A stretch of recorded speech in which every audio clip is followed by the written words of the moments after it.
That is very cool. Oh my God. And it's beautiful because then you can be just like, that's just a real Shonah thing to do. Like it's just a random Shonah fact being really Shonah. I'm Shonahing right now. Welcome to the Wild Roads. I'm Shonah Lee. And I'm Paula Ivy. Join us for conversations about how we don't do stuff normal. How we choose the wild roads of life. We want to show you all that's fun and possible, building businesses, making money, navigating relationships and parenting, things we nerd out about, and running at our wildest dreams.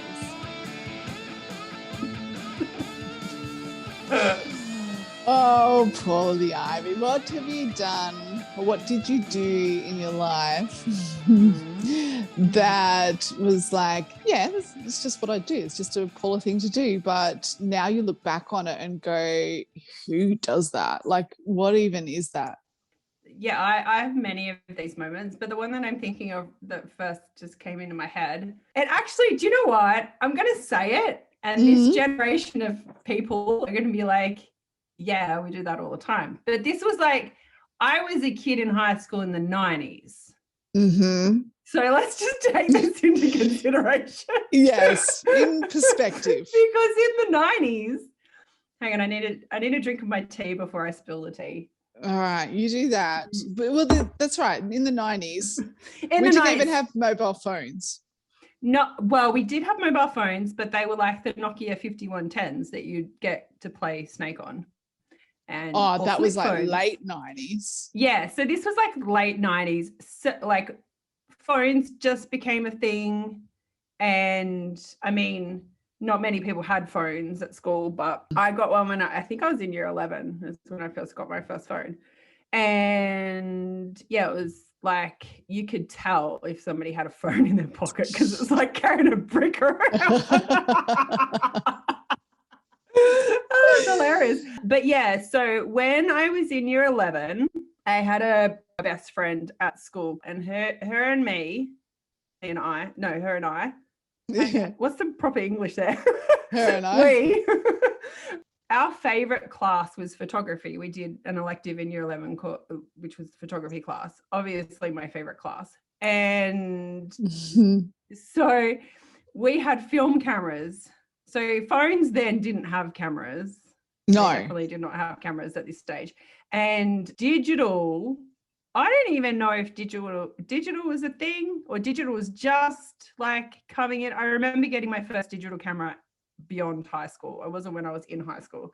So we were learning film photography. We were learning how to develop film and then how to take photos with a manual camera and then develop that film inside of the dark room, like that process, right? Yeah. So much fun. Absolute favorite Loved class. It.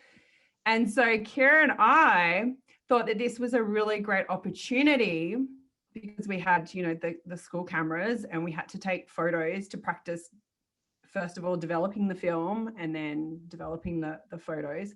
So we thought it was a really good idea to practice on taking photos of the cute guys in school.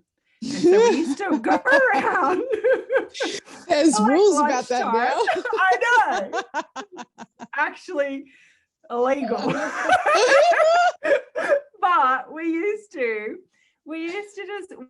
go around the playground and like kind of stalk the hot dudes and hide out behind like the bushes and behind like the classroom devoutables and behind like things and take sneaky photos of people, like kind of paparazzi style, but at school. Oh my God, that's hilarious. And then we used to develop said photos in the dark room. And we used to also, there was the lesson that we had, photography. I think we had like math or English or something really boring afterwards. And so we used to hide in the dark room and stay there for like the next lessons because there wasn't a photography class straight after ours. So we used to hide in the dark room. And it was kind of like, it always kind of reminded me of like, those movies where like it's like crime scene investigation. They've taken photos of the suspect and they're developing them all in the dark room, and they're trying to like piece it together, and they're like stalking this person. That's the vibe that we had wow. in the dark room. And would develop these. Oh my god! Remember when we stalked this dude? He's Oh so my hot. God. That is hilarious. Oh, funny. But- and now you're just in so much trouble.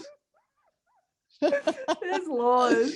There's laws against that. You were There was bad. probably laws back then, but like, yeah, that's how I rolled in high school.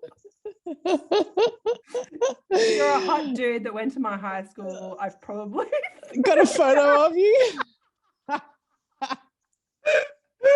my bad. Oh God, there's an album of hot dudes that went to Paula's high school somewhere. There were a few. Oh, I bet. Oh, you're hilarious. Oh, God. What about you? What have you done that at the time you were like, yeah, I just do shit like this, but now you look back on and you're like, what the hell? Who does that? I went to uni when I wasn't enrolled at the uni. So my boyfriend. I'm sorry, you went to school. You go to school. Even though you didn't go to school. That doesn't sound like fun to me. No, the thing is though, I lived with this guy and we by the way, when I say this guy, like he did end up becoming the father of my children. Like I did end up marrying the guy. We're just not together now. But anyway, he was at uni. He's at like 4 years. He was 4 years older than me. I was straight out of year 12, right? And he was in fourth year uni, and I was a dental nurse. And what was he studying? He had his Bachelor of Science, but he did all these subjects were like paleontology and like evolution stuff and biology. And I was so into it. So like I was, just got all my A's in biology that from VCE and stuff, and didn't go to uni. That's a different story, which for another day. But I wanted to, so I decided that I will go to my boyfriend's uni, and I went into. I just went, and on the times that I wasn't at work and he had a lecture, I went in the lecture and took notes. Like played the part. People were looking at me, and I knew they were like, "Oh, who's this new girl?" And the lecturer was confused because he's like, "Well, okay, I didn't know about this, but oh well, she must be something." Well, anyway, she's coming, so maybe I missed the memo. Exactly. And I even ended up going on an excursion with a whole group to this koala sanctuary learning. I don't know where we were, somewhere on Phillip Island or something. I don't know. I spent the whole day with these 22-year-old giants in fourth year uni, and I'm just like this little chick that come out of year 12. And I'm just pretending that I belonged there. And like they probably thought, because you were 4 years younger, that you're some like super nerd that's so smart. And they're like, of course she's a student because she's so smart. Why would she pretend otherwise? Oh my God. And you know what? And I'm like, listening to the lectures and everything. And now I think back and go, oh my God, who does that? Like, I wouldn't even have the guts to do that now, probably. Or maybe I would. I don't know. It's just random shit I used to do. I used to do that random. Like when I say I didn't do a whole year, like it was just like probably 3 or 4 lectures that I went to and one excursion. You're not like a full-on biologist now. No. That's right. Exactly. I didn't get my bachelor at the end of the 4 years. No, but it's just like, this is craziness. Like you just shit you do. Like that's totally not cool, but also to some it would be cool. It but is cool, but it's, you know, such a Shonah thing to do. It is Yeah, such a Shonah thing to do. Oh, this is interesting. I'm going to take notes. I didn't. I'm just a born learner, but I did not hurt anybody by doing that. I'm sure. I didn't take up anyone's space. There was lots of room. Like intruding on people's personal space by photographing them without consent or knowledge. Exactly. Oh my God, Paula. My God, we're wild. That's not wild. good, is it? No. I'm sure that happens now in schools, but yeah, there's probably heavier laws against it. Oh yeah, that's right. But it wasn't. I mean, yeah, it was. It was hard. We didn't hurt anybody. We didn't hurt anybody. It was just like we looked at them in the dark room and went, ooh, like that's nice. It wasn't like we posted. Well, the internet was kind of not a. Was it a thing then? No, not I don't really. think it was not really. No. I think the internet might have just been starting to be a thing. So yeah, absolutely basic. Like, it was all it was all dictionary stuff. It was just code, I think. Yeah, yeah, true. Code. Oh my God, code for there's crazies in this world, then there's Paula and there's Shonah. That is, yeah. So, any listeners, if you have a story about something that you used to do, there's another turkey. I keep seeing turkeys everywhere. I mean, granted, we live in a house that has like, we've got turkeys in the area, but like lately I've been seeing turkeys like grabbing my attention. Bush turkeys. Yeah. Brush turkeys they are, not brush turkey. Okay. Brush turkeys. Okay. Because they brush the ground. Oh, yeah. But yeah, bush turkeys. Same thing. Yeah. No, yesterday morning there was one, because we have them walking around our neighborhood, right? But just the past couple of days, they've been like getting my attention. Wow. So like yesterday morning, there was one sitting in a tree out the window. And so I was sitting there, and in the mornings I get up and I sit in the lounge room and I watch the sunrise, and I'll like, sometimes I'll sit and I'll close my eyes and do a little meditation, or I'll do journaling or whatever. And I looked up, and out the window, it was like the tree right outside our window. There's a brush turkey sitting in the tree, just looking at me. I'm like, oh, hey. But the funny thing is this tree is like 12 meters high, like where it was on the branch. Like they can fly. And our house is like a few stories high. So it was there, and it's sat there for like 5-10 minutes. And it was just like looking along and looking at me. And I'm like, okay, hey, turkey. And then like 2 minutes later, it flew off.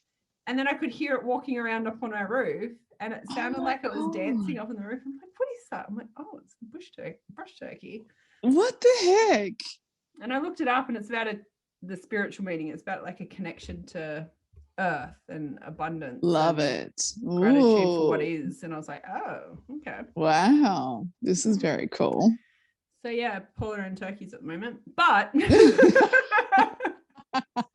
little sidetrack. If you have a story of something that was something that you just did, but now you look back on and you're like, who does that? Share it on the socials. Tag us in. We want to hear your stories. That would be so cool. Awkward question time. Yes, awkward question time. Yeah, which is very cool to come into what we're talking about today, because I love this stuff. We can talk about quests today and what we're doing. Paula's already begun her quest. She did one last year that was swimming every day through was it the whole of winter or just part of the No, it was last year. I did the last 33 days. Last 33 days of winter. Yeah. And, Sydney's a very chilly place in winter in Australia. It's not the chilliest place, but it does get very cold. So yeah, we sort of average during the day temperature around 15 degrees Celsius in winter. Yeah. Which is a bit chilly. That's usually like right in the middle of the day, but then like morning and afternoon, it can get down to like below 10 degrees Celsius. So it's not the coldest place on the earth, but it's not warm. No, it's not. it's no tropical North Queensland. So, No. but it is uncomfortable. And well, for starters, you're doing it again. You've started. What are you on day? Today was day 4, and I'm doing 44 this time. 44 days of getting in really freezing water in the middle of winter, in not the warmest place in the world. Why? Why? Like, why would you do that? Exactly. That's right. Why? Exactly. Because I couldn't do it. It's cold. I'm a frog. I can't do it. You're a frog. That is a good question, because I don't like the cold at all. I'm one of these people, like, winter is my least favorite season. Yeah. Can't deal. If I get cold, I like all my motivation goes out the window, and I just like try and put on as many layers as possible, and then just walk around telling people how fucking cold it is. Like, that's me in winter. Yeah. I'm like, it's fucking cold. Like, yeah. It's cold. And people are like, yeah, it's cold. Like, I'm usually that person that just points it out. Whereas in summer, I'm like the opposite. People keep pointing out to me, oh, it's too hot. It's too hot. I'm like, yeah, isn't it great? Like, stop reminding me it's hot. Just enjoy it.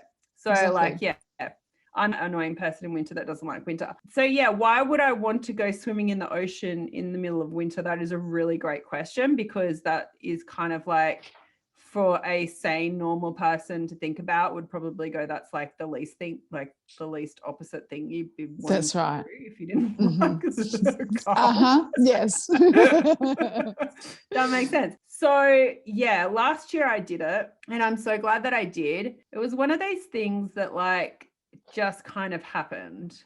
So always love going in the ocean. The ocean, I feel like when I go into the water in the ocean, something happens to my body. Like, it gets recharged. There's magic in salty ocean water. Yeah. And I'm always going swimming in summer and when it's warmer. Like, I'll go pretty much every day. And it's kind of like this thing that I'm like, oh, I just need to be in the salty water. And when we did the lap around Australia and we had to go inland, and we were inland and we did the top of Queensland, Northern Territory, and the top of WA, when you kind of go inland to cut across. Oh, yeah. And also you can't swim in the beaches up there because there's crocodiles. Crocs, yeah. So a lot of the swimming we did when we were up north was in, hot springs or gorges and like fresh water. It wasn't salt water, which were beautiful, and I loved them. Especially the springs, because they had they're amazing magnesium and all that sort of stuff in there. But my body really craved the salt water, and it was when we got back to the west coast on the other side and we could finally go swimming in the beaches again. It was kind of like I was like a kid in a candy store the first time I could run out the beach and jump in again. It was like I was just running arms out, and I was like just gonna like I just went in and kind of tried to hug the ocean as I went in. Oh gosh, like, yes. Oh. And just my whole body reacted in a way. I was like, it does something to you. It actually made me realize how grateful I was that I could go swimming as much as I do, and that when I don't, how much my body misses it.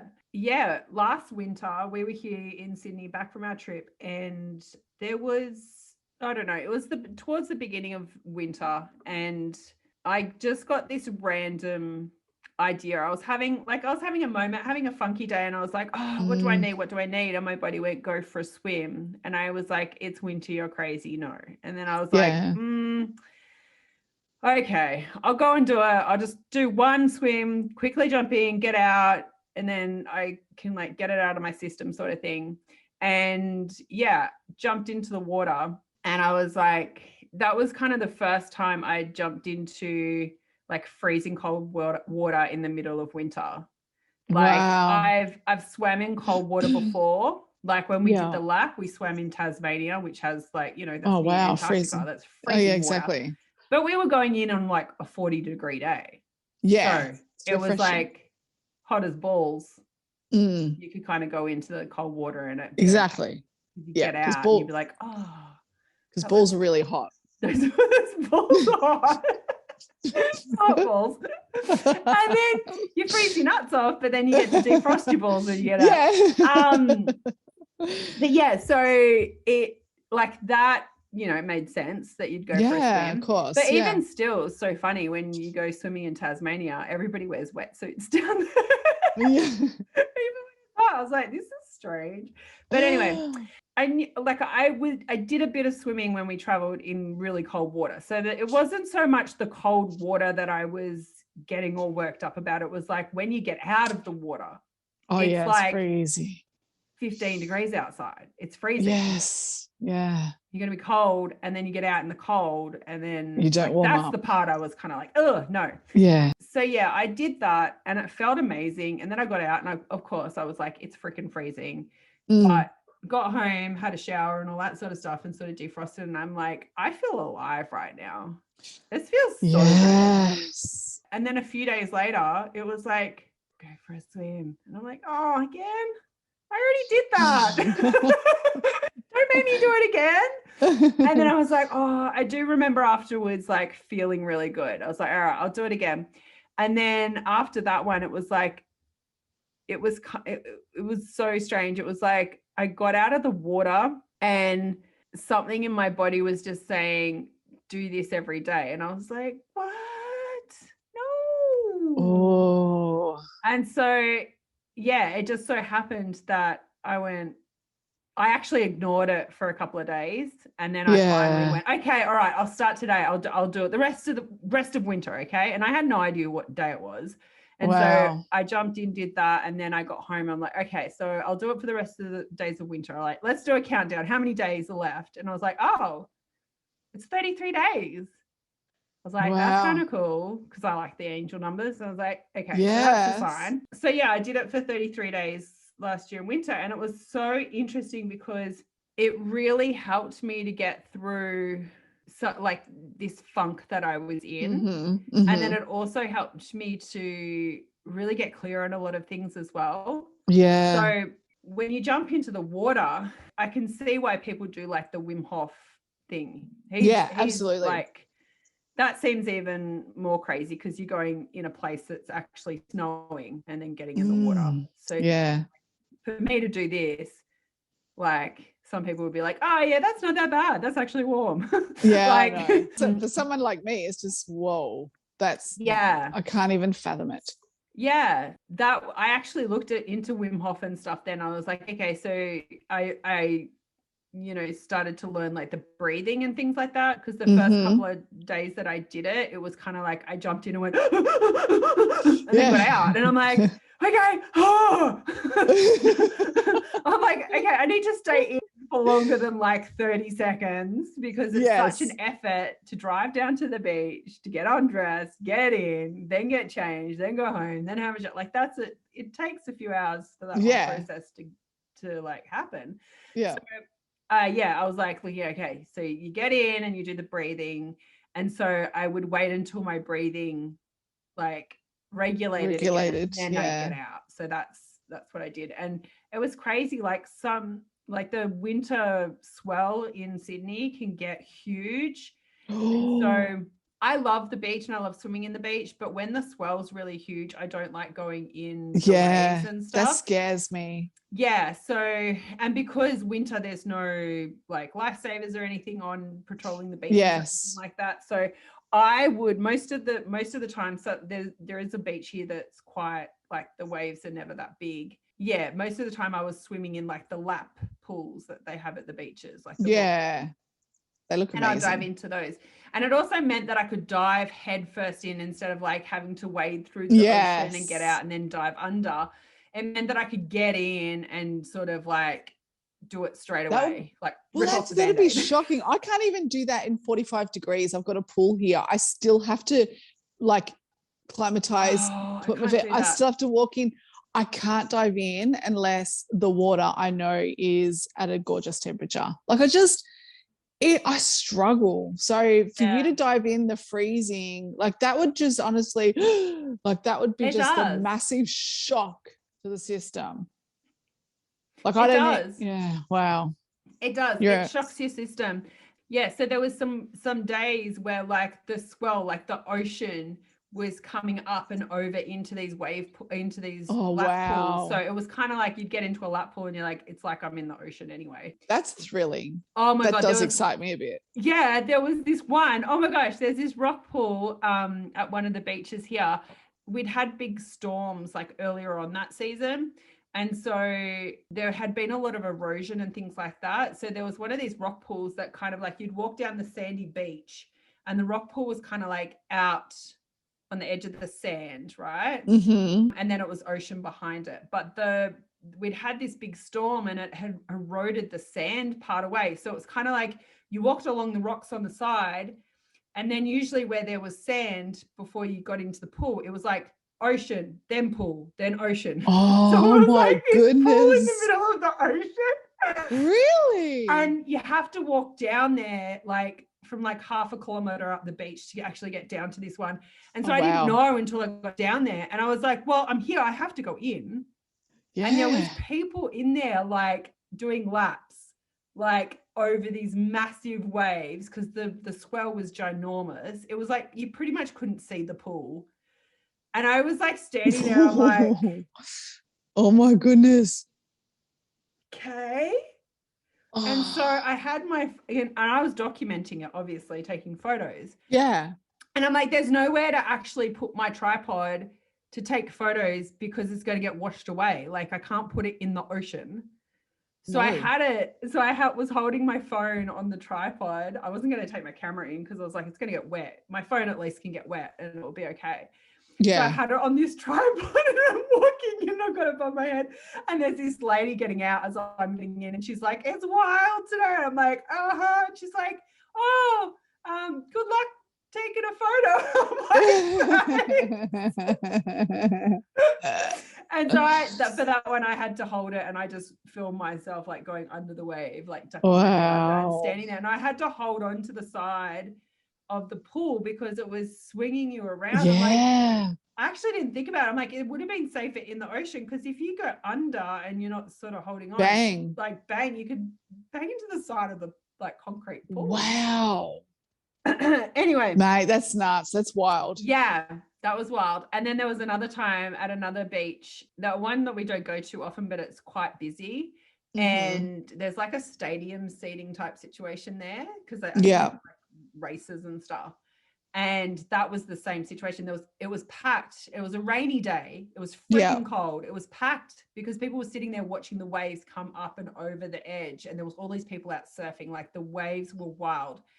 And there was one guy in the pool who was dressed head to toe in you know, those wetsuits that go up and around your head? Yeah. Like full head to toe wetsuit situation. Wow. And he was not even swimming. He was just walking the pool. He might have been doing like recovery rehab, or something. Yeah. Yeah. But he wasn't even swimming and the waves were like going in this pool. Oh, wow. And then there's me. And I'm like, okay, this was my chance today to do this. I've got to go pick up kids next. And like, it was like, I had this small window of opportunity and it was just like, I had a spare 10 minutes to go down there, do this and get out sort of thing. Yeah. And I was like, I can't go to another place today. I have to go here. I'm like, there's like, I think there probably would have been about 16 or 17 people sitting in this stadium watching people surf. There's this one guy in the pool and there's me. I set up my little tripod and I get undressed into my bikini. Oh my God. And I walk into the pool and I was in there maybe like 3 minutes. Jumped in, sat there, breathed, had my back to everybody because I'm like, I don't want people watching me. No, that's right. I'm like, hopefully they're still all just watching the surfers. Oh, they're watching you. Trust me, they're watching you. I turned around and walked out and then I hear this. Ah! And then this one guy goes, woo! And I walked out, I'm like, and I grabbed my phone and I pretty much just picked my bag up and ran to the change rooms because I was like, oh, that's funny. That's funny. But you had an audience. Good on you though. You pushed through that even. I did. Like, you know, people were just like going, what the hell is she doing? Yeah. What is going on? Maybe they thought I was doing some performance piece. I don't know. Yeah. I think they were actually my two favorite ones. Yeah, that's so like, cool. If anything's going to stop you, it's those two things, you know, and you push through that as well. Like you can actually have a inspired idea to do a quest, right? And get partway through it and it's really good. And then something's going to come up to either sabotage it or for you to resist it. And that's the point of the quest, I see, for me, is to push through those things and go, okay, what it's going to be. God, those two things, man, I don't know if I'd be able to push through that. Yeah. I probably would, the audience thing. I think I'd be all good with that. But the scary sea, the wildness of that's really putting me way, way, way out of my comfort zone. It's kind of like, this could kill me. Yeah. You know what I mean? This is dangerous. Oh my gosh. And then after I got out of that one that was being eaten by the sea, I was like, I wonder if like animals were being washed into there. Well, of course. Like, that's what I was thinking. Absolutely. And do you know what? And you get stuck and frantic. And if you corner one, whoa. Yeah. Well, you know, it was interesting because, last year I actually did like a Google search of like the northern beaches in Sydney. And I was like, how many rock pools actually are there? Like I know of the ones that I know of, but how many are actually on the northern beaches? And I ended up finding this story of, I don't know how many years ago it was, but there was a shark that actually got accidentally got washed in. Did they really? Yeah. And there was a lady that was doing laps and didn't even see it, right? It was like a little reef shark. It wasn't a huge great white or anything. It was like a little reef shark, and she was like doing these laps, and then she was like the first person there in the morning or whatever and doing these laps, and then these people walked down and they're like, hey, there's actually a shark in the pool. And she looked up and she went, oh, well, I've been swimming here for about half an hour and it hasn't eaten me yet. I'm sure it's fine, and kept swimming. Man, there's some badasses out there. What a woman. So after I read that was probably about halfway through the quest last year. After I read that, every time I'd walk down to a pool, I would walk all the way around it, make sure to get out. There was no sharks in there or octopuses. Stingrays and So I think for me, the biggest things that I got out of that quest last year was that it helped me to do something that pushed me outside of my comfort zone every day. And that is really powerful. Yes. And I wanted to do it again this winter because I'm like, this is like the ultimate getting out of my comfort zone for me, like doing something that's going to make me super cold in the middle of winter. Yeah. And something that's going to force me to go outside, especially on days. Like there were quite a few days last year where it was raining and I still went out and did it. Yeah. And I'm like, it's raining in the middle of winter and it's windy and blowing blizzards and all of these things, and I still did it. And cold water is good for the system anyway, after researching that anyway. And I know we spoke to Nikki O'Brien on one of the podcast episodes, and she was saying that it's like it actually resets your nervous system. Like that's one of the benefits of it.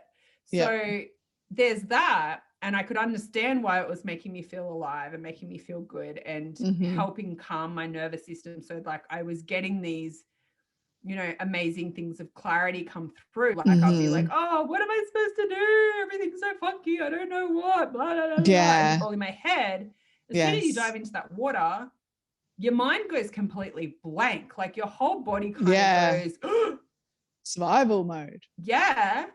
But it's this beautiful window where like, if I would jump into the water and ask myself a question like before I jumped in, like, okay, what do you want me to do next? Or what is this thing called? I'm like, I'm creating something and I want to call it something. What's the name of it? I can't think of the name. You know, if I had a question that I wanted the answer to, like, it was such a beautiful way to kind of like shut my head up for a moment and allow that like to come through, because so often our heads get so noisy that doing something that pushes you outside of your comfort zone, your head is going to stop talking to you and be like, shit, survival mode. And like you kind of get this window where like you can hear stuff come through. Wow. And that's so cool. Yeah. And I think the other powerful thing is that it's kind of like a pattern interruption to whatever your usual programming is for today. Like those things that you do on autopilot, and to do something different and something so different that kind of breaks that up for you is so powerful, because you can actually see what is actually happening and like where things can shift and change, because you're like, oh, I just do every day the same and blah, blah, blah, exactly. And like you kind of just move through the day and let the day happen. Whereas if you have something like this that sort of breaks that.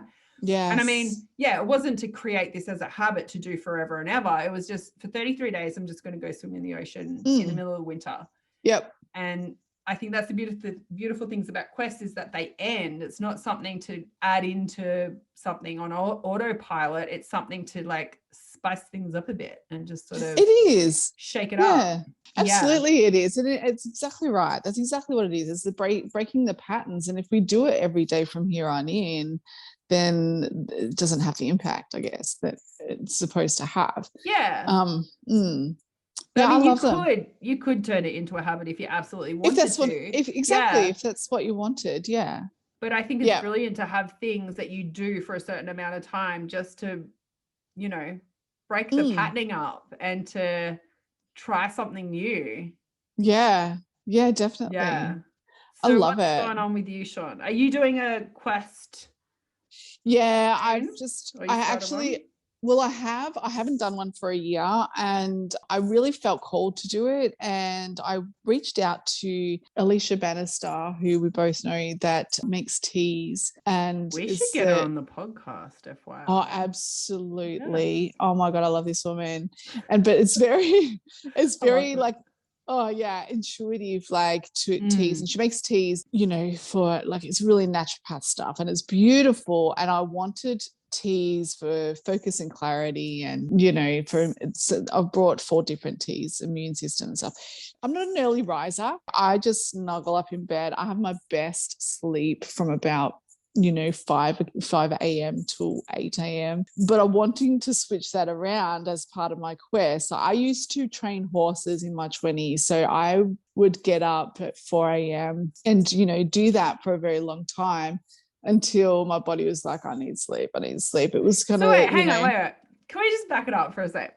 Sure. Shonah Lee. Yes. You were a dental assistant, dentist hygienist. What's the title? Dental nurse. Then you trained horses, and then you were a stylist. Okay. I was a dental nurse, orthodontic assistant, lab assistant for CSIRO. I was a lab assistant for a mining company that was in Queensland, but it was here down south. And then I have also been like a horse trainer, but that was my hobby, as well as I worked for a wine company doing dispatch and distribution. I've been an interior designer, and I have been what else have I done? I've done lots of stuff, man. I consulted for major building companies, and I worked for a tile shop. I've done waitressing, bar work, studied all sorts of things. And yeah, so there's all that. That was that's just some of them that I can remember right now. But my resume is very long. I've tried lots of stuff. Fun, but like it was just interesting. I'm like, dental nurse, horse training, stylist, now coach. This is the thing, right? This is the thing. So where was I going with that? So yes, I did try I was up very early, and then I was just like, I switched it around. I actually did the rogue way of training horses, where I switched it around and decided, no, I'm not going to get up early and train horses just because every other trainer in the world does that. I'm going to train them at the time they race, that it's natural to them to train the times that they race. Like most people will train them at 4 till 7 a.m. in the morning, but their race times are during the day or at night. And so I just like, it's not making sense to me. So I changed it up. Anyway, I had some success. I had winners. So that was really cool. I know. And also like I was very different. Oh, not different, but I just, they were more family. My horses, they were more family than, Anyway, so I love sleep, right? So I switched it around so I could have my sleep. So now I'm still in that vibe. I still love my sleep. I didn't have much sleep when my kids were little, but I love it. But I know I need to change things up and I need to get more messages. There's an up leveling that I need to do. So my quest is to get up very early and watch the sunrises. I love sunrises. And because I didn't want to get out of my comfort zones, I would say, oh, no, I love sunsets better. No, I like sunsets better. They're my thing. They're my jam. There's always that thing. Like, you're like, oh, but I like this better. Just because makes it more comfy for me. That's right. It's more comfortable. But the days where I'm up and I do watch a sunrise, I am so lit up. It's the same. I think it's the same for you. You're like, I feel so alive right now. Yep. And I am lazy staying in bed, but I feel so alive when I get up and watch the sunrise. And I need to switch my pattern because I've got into the pattern, not of laziness, but of comfort. And I know it doesn't serve me well. And so my quest is, geez, it took a long time to get here, didn't it? My quest is... just rambling on. Exactly.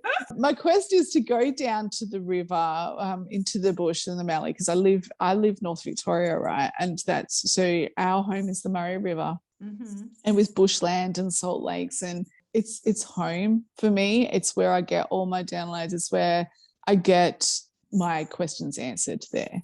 Yeah. And so I'm going to go there, and I'm taking my tea that Alicia made and make it a ritual. Taking it in a thermos, beautiful. And I'm going to sit there, watch the sunrises and get all the downloads, all the answers I need, and let spirit talk to me, let the bush talk to me, and just really break that pattern of staying in bed and missing out on this amazingness that I know I get when I do these things. I know I get it. So it's just like, right, this is what I'm doing. So that will be for the rest of winter, because that's taking me out of my comfort zone. I could do this easy in summer, easy, but it's cold here. It's so cold here. Like that time of the morning, it's still 2 or 3 degrees.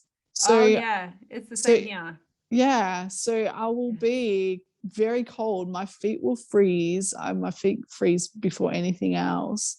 But I'm gonna rug up and take my tea and breathe the fog. The fog breathing. Good for the lungs, though. It will, and it will be so amazing. I can't wait. Like, I'm really looking forward to it. It's the stillness, I think. I think there's something magic that happens at sunrises, and for me, like, I get up early every morning. That's something that I wanted to become a habit. Like, I wanted to keep that as a habit when I started getting up early, because my kids were forcing me to, because I was never an early bird either. Yeah. But since that and using that time first thing in the morning to get my work done so I could be with my kids for the rest of the day, that was a habit that I pretty much was kind of forced to make. Yeah. But I'm so glad that it did become a habit, because I love sunrises. I love that time in the morning. There's stillness there, and I think because it's so quiet and so still, and your brain is also in, I don't know the brainwave states, the names and the orders and all that sort of stuff, but when you first wake up, your brain goes through a few different brainwave states before it kicks into whatever it is during the day. They are actually beautiful times to get connected within. That's why they say to meditate first thing in the morning. Like, that's the best. Yeah. Because you're less in your head, you're more in your heart, and your brain's still waking up, that you can get that connection to soul and to get the downloads and all the things more clearly. So the stillness at that time of morning is so beautiful and so powerful. I'm excited for you to do this. I am too. I think it's going to fill a lot of my senses. There's beauty in the smells down there with the eucalypt, and just get that healthiness. So good. They're the best. I'm really excited about it. I'm preempting that the first 3 days I'll be like, this is good. And then you'll hit a wall. I will. And you'll be like, fuck I'm this. so fucking tired. You can do it.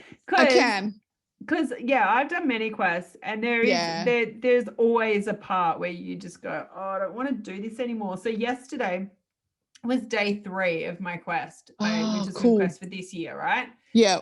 And I was sitting in the car before I went down to jump in the water, and my daughter was in the car with me, and she was like, Mum, it looks so warm outside because it's sunny. She's like, but it's so cold. I'm like, yeah. And I looked at the Bureau of Meteorology app on my phone. It said currently 9 degrees, feels like 2.7 degrees. And I was like, oh my God. 2.7 degrees. And I was like, I was sitting there, I was like, what am I doing? It's only day 3. Why? Exactly. I don't want to do this. This sucks. Blah, blah, blah. And I did all the things. And like, I've done this before and I know the benefits of it, but I still was in my head going, don't do it. This is crazy. You're an idiot. Stop it. Yeah. And so it was great that my daughter was there, because she's like, Mum, let's go. You ready? Let's go. We're going to do this. I'm like, okay. Oh, what a little legend. I know. So we got down there. Yeah, it was very windy. It was very wild. The sun was out, but it was not warm at all. Oh my gosh. Jumped. I saw your videos. Did you put it on your stories?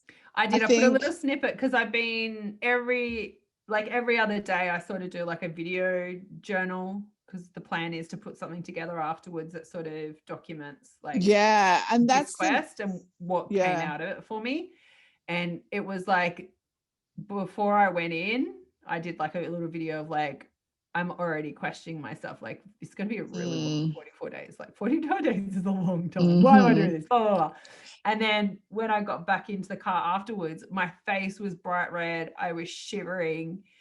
And like literally 3 minutes of that video was me going, like this. Because like my sister was just like, didn't know what to do with itself. And I was like, I feel really good, but like I'm frozen like this. Like I was talking like that. Oh God. Like I went home, had my shower, got dressed, and I was like, I feel really, really good. Yes. I feel alive. Yes. That's and documenting. Exactly. And I think part of it is documenting it as well, because you need the reminders, and it's great for other people to see, especially that we're coaching, we're mentoring. It's great to help people along and to go, you know what, I actually embody what I say as well. I actually do what I say. I'm going first. This is part of being a leader. I'm going first. I'm doing this first. I'm doing the uncomfortable. I'm not just telling you to go out and do uncomfortable things. I do it myself for my own growth and my own evolution. And that's the thing. Like, I obviously love photos and videos. So for me, the way that I document it is through taking photos and doing videos. I also journal as well. But I think it's really important, because then after you look back, and this was really powerful, because the first quest that I ever did was in 2016, and I did a photo a day in gratitude on my Instagram. And this was just for me, like this was the year before I started building my brand. I'd had a photography business for many years before that. But I'd taken a break because I'd had kids. And 2016 was the year that I had my 2-year-old daughter, and I was pregnant, and I had my son. So I was like, okay, I've had a baby before. I know the newborn stage. I kind of know what to expect, but I also know that no 2 kids are the same. So it's going to be different. And I Yeah. was like, but how do I do that with a 2-year-old? Like, I didn't have a 2-year-old last time. Like, this is like kicking things up like 1,000 notches, because I still have another human I got to look after. And my main concern was, I'm like, what do I do on those days where I just want to curl up in a ball and just rock and cry because I don't know what to do? Like I did before. I'm like, how do I do that when I have a 2-year-old that's wanting things from me as well? Exactly. So I was like, I need to do something this year. I was being very proactive. I was like, I need to do something this year that's going to help me, you know, each day. And so I'd heard about people talk about, you know, have a gratitude journal and blah, blah. And I'm like, yeah, I've tried to keep a gratitude journal before, but I always found it really hard to like actually remember to write down things every single day. Yeah. But I was like, I could do it with photos. If I just commit to taking one photo every day and take the photo with the intention of something I'm grateful for, then I'm like, the days that are going to feel really hard, it's actually going to force me to go, okay, today's crap, but what is one thing that I can be grateful for? And that was so freaking powerful. And I didn't realize it until like after I looked back on that year, and I looked at my Instagram feed, and there was 300, it was this leap year. So there was 366 photos that year. And I was just like, there was so many times that I took photos that I wouldn't have. There was like the little moments that I wouldn't have taken a photo, that I wouldn't have written something about, that it was like my journal for the year in photo form. And I was like, this is so powerful, because I can see that even though you do have days where it feels like it's really hard and I don't know where to go and I don't know what to do, and, you know, I don't even know if I'm going to make it through the day, that you then look at your life and you're like, but it's so full. There's so much to be grateful for. It helped me in a few ways. It helped me to really see how powerful photography is for documenting. Yeah. It also helped me to really get a grasp on gratitude. Yeah. And how that's kind of like I think of it as a snowball. Like, it starts off really small and kind of like, oh yeah, I'm grateful. Yeah, I'm grateful. Can't really feel it, but I'm grateful. I'm going to say it anyway. Like, the more that you actually intentionally lean into it, the bigger it gets. And so now when I feel grateful, it goes over my whole body. It's like a full body experience. It also helped me to see that you can walk with sadness and beauty at the same time. You can walk with joy and you can walk with grief at the same time. You can walk with anger and you can walk with appreciation at the same time. It's not either or. You can have both feelings happening, and that's really, really powerful. It is powerful. It is powerful. It's bloody interesting, actually, because I was thinking about this the other day. Actually, I think I posted something about it yesterday. It was inspired by Gary Vee. It's just like, you know, we really are obsessed with either or, but it's more about and. And I think, you know, it is. Yeah. It's so cool. I love this. Love this, Paula. And you know what? I want to commend you, girl, because you are so strong in your conviction. Like, you don't waver. When you say you're going to do something, you're going to do something. You know, it's easy to give up on a quest. It's easy to get to day 15 and say, oh, it's not going to matter if I miss a day. You know, it's easy to do that. But you don't. You are so certain that this will be exactly what you wanted it to be when you first started it. And it's always more, but you know, by pushing yourself past that, you're probably one of the strongest women I know in your conviction. I love it. Absolutely. Thank you. That means the world.